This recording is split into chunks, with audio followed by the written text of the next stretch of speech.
जय Hind defence lovers. आज की टॉप हेडलाइंस कुछ इस प्रकार है। 10 महीने के अंदर इंडियन एयरफोर्स को दिए जाएंगे 18 Tejas mark 1 fighters. Indian army ने इंडक्ट किया tractor based ATGM carrier. Indian army ने स्थापित करी दुनिया की सबसे highest 2 tank repair facilities. LOC पर घुसपैठ करने के प्रयास में 2 पाकिस्तानी सुअर हुए हॉरिफाइड। और अमेरिका और जापान 2030 तक विकसित करेंगे हाइपरसोनिक इंटरसेप्टर।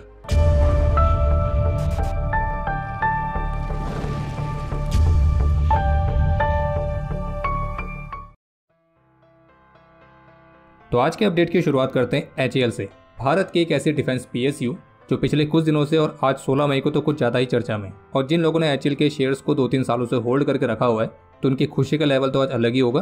पर खैर, HAL से जुड़ा हुआ अपडेट यह है, इसमें ट्रिब्यून की तरफ से रिपोर्ट जारी करके बताया गया है कि भारतीय रक्षा मंत्रालय ने HAL को कहा है कि वे मार्च 2025 तक एयरफोर्स के लिए 18 Tejas mark 1A fighter jets की सप्लाई वाला जो ऑर्डर है उसे पूरा करें। जबकि तेजस मार्क 1A के जो पहला फाइटर है उसने इसी साल मार्च में अपनी पहली उड़ान को पूरा किया था। बाकी ट्रिब्यून की रिपोर्ट के मुताबिक रिव्यू मीटिंग के बाद भारतीय रक्षा मंत्रालय ने HAL को 18 तेजस मार्क 1A फाइटर्स की डिलीवरी वाली जो डेडलाइन है तो उसको पूरा करने के लिए कहा है। और द ट्रिब्यून की रिपोर्ट में सोर्सेज के हवाले से बताया गया है कि तेजस फाइटर्स के प्रोडक्शन को बढ़ाने के लिए जो HAL है वो नवंबर तक नासिक में अपनी नई प्रोडक्शन लाइन को ट्रैक पर लाने की उम्मीद कर रहा है। बाकी HAL को सप्लाई चेन में जो डिस्ट्रप्शन का सामना करना पड़ा था तो उसका भी समाधान हो चुका है, और फाइटर जेट के पार्ट्स का प्रोडक्शन और असेंबलीज के लिए सप्लायर्स को आउटसोर्स किया गया। और इसलिए सोर्सेज का कहना है कि भारतीय रक्षा मंत्रालय और HAL मार्च 2025 तक 18 तेजस मार्क 1A फाइटर्स की डिलीवरी वाला जो टारगेट है उसे पूरा करने के लिए पूरी तरह से सीरियस हैं। बाकी अगले 1 साल में इंडियन एयरफोर्स के MiG-21 फाइटर्स की जो बची हुई 2 स्क्वाड्रंस हैं तो उन्हें भी पूरी तरह से रिटायर कर दिया जाएगा। तो ऐसे में बहुत ज़रूरी है कि उनके रिप्लेसमेंट के लिए तेजस मार्क 1A फाइटर्स की जो डिलीवरी है वो समय पर पूरी हो सके। और योजना के अनुसार इस फाइनेंशियल ईयर से अगले 14 से 15 वर्षों में, यानी कि लगभग 2038 से 2039 तक इंडियन एयरफोर्स के लिए कम से कम 390 फाइटर जेट्स का स्वदेशी तौर पर प्रोडक्शन होना है। अब बाकी मार्च 2025 यानी कि अगले साल तक 18 तेजस मार्क 1A फाइटर्स की डिलीवरी वाली जो डेडलाइन है वो HAL पूरा कर पाती है नहीं कर पाती है तो उसकी बात हम अगले साल मार्च में ही करेंगे। बाकी अगर आपको ये जानना है कि तेजस मार्क 1A में मार्क 1 की तुलना में क्या क्या इंप्रूवमेंट्स हुए हैं तो उस पर एक वीडियो आपको हमारे डिफेंस इनसाइट चैनल पर मिल जाएगी। आप उसके माध्यम से जानकारी प्राप्त कर सकते हैं। और अगर आप में से किसी को तेजस से इंस्पायर्ड मर्चेंडाइज में दिलचस्पी है तो squadron.in पर जाके तेजस से इंस्पायर्ड हमारे नए डिज़ाइंस को चेकआउट करना ना भूलें, जिन्हें आप विजय कूपन कोड का इस्तेमाल करके 25% डिस्काउंट के साथ प्राप्त कर सकते हैं। और बाकी वीडियो और squadron.in दोनों का लिंक आपको इस वीडियो के डिस्क्रिप्शन में मिल जाएगा। चीन के साथ लगी सीमा के पास न्योमा और दौलत बेग ओल्डी सेक्टर में इंडियन आर्मी ने आर्मर्ड व्हीकल्स की 2 MRO फैसिलिटीज़ यानी कि मेंटेनेंस एंड रिपेयर फैसिलिटीज़ को स्थापित किया, जो कि 14,500 फीट की ऊंचाई पर स्थापित की गई दुनिया की सबसे हाईएस्ट टैंक रिपेयर फैसिलिटीज़ में से एक है। और इतनी अधिक ऊंचाई पर टैंक रिपेयर फैसिलिटीज़ को स्थापित करना, और वो भी एक नहीं 2, तो ये इंडियन आर्मी द्वारा एक अलग तरह का रिकॉर्ड सेट किया गया है। और पूर्वी लद्दाख में जो आर्मी के 500 से अधिक टैंक्स और इन्फेंट्री कॉम्बैट व्हीकल्स तैनात हैं तो उनकी मेंटेनेंस और रिपेयरिंग का जो कार्य है वो इन्हीं फैसिलिटीज़ द्वारा किया जा रहा है। और जबकि यहाँ पे T-90, T-72, BMPs, K9 वज्र-T तो अपने प्लेटफॉर्म्स के लिए इंडियन आर्मी काफ़ी महत्वपूर्ण तरीके से काफ़ी बड़े इंफ्रास्ट्रक्चर्स को भी क्रिएट कर रही है।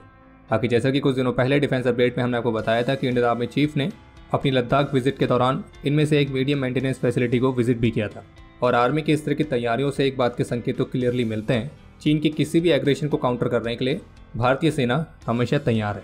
बाकी एक अपडेट यह है कि अभी हाल ही में खड़गा कोर के GOC ने जैसोर ब्रिगेड को विजिट किया था और यहाँ पर उन्होंने जैसोर वॉरियर्स की ऑपरेशन प्रिपेयरनेस की समीक्षा करी। लेकिन एक इंटरेस्टिंग चीज़ ये देखने को मिली है कि खड़गा कोर के GOC की इस विजिट को लेकर जो इंडियन आर्मी की वेस्टर्न कमांड के ऑफिशियल ट्विटर हैंडल से पिक्चर्स शेयर की गई हैं, उसमें से एक पिक्चर में आप देख सकते हैं कि कैसे इंडियन आर्मी कुछ अलग अलग तरह की इनोवेशंस पर भी काम कर रही है, जैसे कि इंडियन आर्मी का नया ट्रैक्टर बेस्ड ATGM कैरियर। बाकी इंडियन आर्मी की इस ट्रैक्टर बेस्ड ATGM कैरियर के बारे में आपको जो विचार हैं आप उसे कमेंट सेक्शन में शेयर जरूर करें। NITI Aayog member doctor VK Saraswat, जो कि DRDO में DG के तौर पर और भारतीय रक्षा मंत्रालय में चीफ साइंटिफिक एडवाइजर के तौर पर भी सर्व कर चुके हैं, तो उनका मानना है कि भारत की मौजूदा सरकार के पास डेकेड में भारत की जो डिफेंस कैपेबिलिटीज़ हैं वो काफ़ी महत्वपूर्ण तरीके से ऊपर गई हैं और अब भारत आर्म्ड फोर्सेस की केवल तत्काल ज़रूरतों के लिए ही हथियारों के इंपोर्ट पर निर्भर है। और उनके मुताबिक वर्तमान समय में भारत के टोटल आर्म्स और एम्यूनिशन में 60% स्वदेशी हैं। और इसलिए उनके मुताबिक पिछले 10 वर्षों में भारत की डिफेंस कैपेबिलिटीज़ काफ़ी महत्वपूर्ण तरीके से बढ़ी हैं और भारत में डिफेंस सेक्टर का जो एक कंप्लीट इकोसिस्टम है वो काफ़ी बड़ी संख्या में स्वदेशी हो चुका है और अब हम केवल वही चीज़ इंपोर्ट कर रहे हैं जो कि हमारी आर्म्ड फोर्सेस की तत्काल ज़रूरत है या फिर वो कुछ ऐसा है जिसकी टेक्नोलॉजी हमारे पास नहीं है। उन्हें कहना था कि भारत के कुछ बिग कॉर्पोरेट हाउस जैसे कि Adani group, Tata group, L&T, तो वे भारत में स्वदेशी तौर पर रडार सिस्टम्स को मैन्युफैक्चर कर रहे हैं, गन्स को मैन्युफैक्चर कर रहे हैं। और जबकि सिप्री की लेटेस्ट रिपोर्ट पर कमेंट करते हुए उनको कहना था कि हमारी आर्म्स की रिक्वायरमेंट तो बड़ी है लेकिन ओवरऑल डिफेंस रिक्वायरमेंट का जो इम्पोर्ट का रेशो है उसमें गिरावट आई है। आपको बता दें कि सिप्री की अभी जो लेटेस्ट रिपोर्ट आई थी तो उसमें भारत अभी भी दुनिया के टॉप आर्म्स इंपोर्टर में शामिल था और उसी रिपोर्ट पर डॉक्टर VK सारस्वत ने ये वाला कमेंट किया है। आज जम्मू कश्मीर के कुपवाड़ा डिस्ट्रिक्ट में LOC के पास इंडियन आर्मी ने पाकिस्तानी आतंकियों की एक और बड़ी घुसपैठ को नाकाम किया है और अभी जिस समय हमें वीडियो रिकॉर्ड कर रहे हैं तब तक आई रिपोर्ट्स के मुताबिक इस दौरान 2 पाकिस्तानी सुअरों को हुरीफाइड किए जाने की रिपोर्ट भी सामने आई है और ये जो ऑपरेशन है अभी भी जारी है। और जबकि कल 15 मई को इंडियन आर्मी ने स्पेसिफिक इंटेलिजेंस इनपुट्स के आधार पर कुपवाड़ा, तंगधार, अमरोही तो इनके जनरल एरिया में जम्मू कश्मीर पुलिस के साथ एक जॉइंट सर्च ऑपरेशन लॉन्च किया था और इस ऑपरेशन के दौरान 2 पिस्टल्स, एम्यूनिशन और बाकी के वॉर लाइक सोर्स रिकवर किए गए।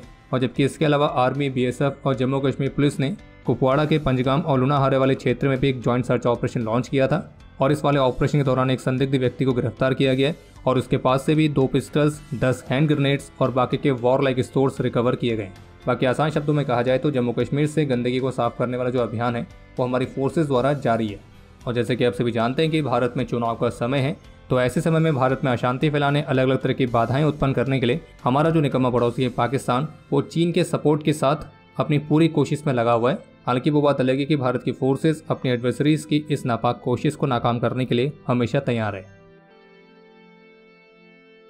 रशिया के राष्ट्रपति व्लादिमीर पुतिन चीन के ऑफिशियल विजिट पर हैं और अपने इस विजिट के दौरान उन्होंने चाइनीज काउंटर पार्ट के साथ महत्वपूर्ण डिस्कशन किया है और दोनों देशों के बीच डिफेंस और मिलिट्री टाइज को और भी मजबूत करने के लिए अपनी अपनी प्रतिबद्धता को भी दोहराया है। और लगभग 6 महीने के अंदर ये रशियन राष्ट्रपति की चीन की दूसरी विजिट है जो कि संभावित रूप से अमेरिका समेत बाकी के वेस्टर्न कंट्रीज के लिए रशिया और चीन की तरफ से एक तरह से संकेत की तरह भी है।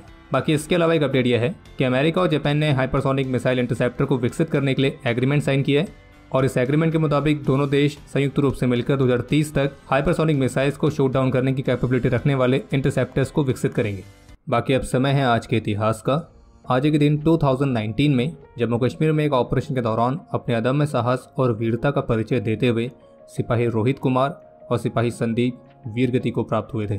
आज के दिन 1966 में मिजोरम में इंसर्जेंट्स का मुकाबला करते हुए मेजर अशोक आनंद ने अपना सर्वोच्च बलिदान दिया था और इन्हें मरणोपरांत शौर्य चक्र से सम्मानित किया गया।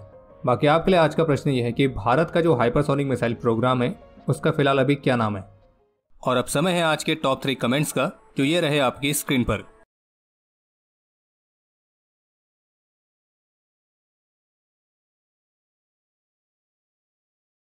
तो हमारे आज के इस एपिसोड के लिए इतना ही। उम्मीद है आपको एपिसोड पसंद आया होगा। पसंद आया तो वीडियो को लाइक जरूर करें। कोई भी सुझाव या सवाल हो तो उसके लिए कमेंट सेक्शन ओपन है और अगर आपने अभी तक डिफेंस स्कॉट की सुपर ऐप को डाउनलोड नहीं किया है तो आज ही डाउनलोड करें और एक्सप्लोर करें डिफेंस की दुनिया को एक अलग तरह से।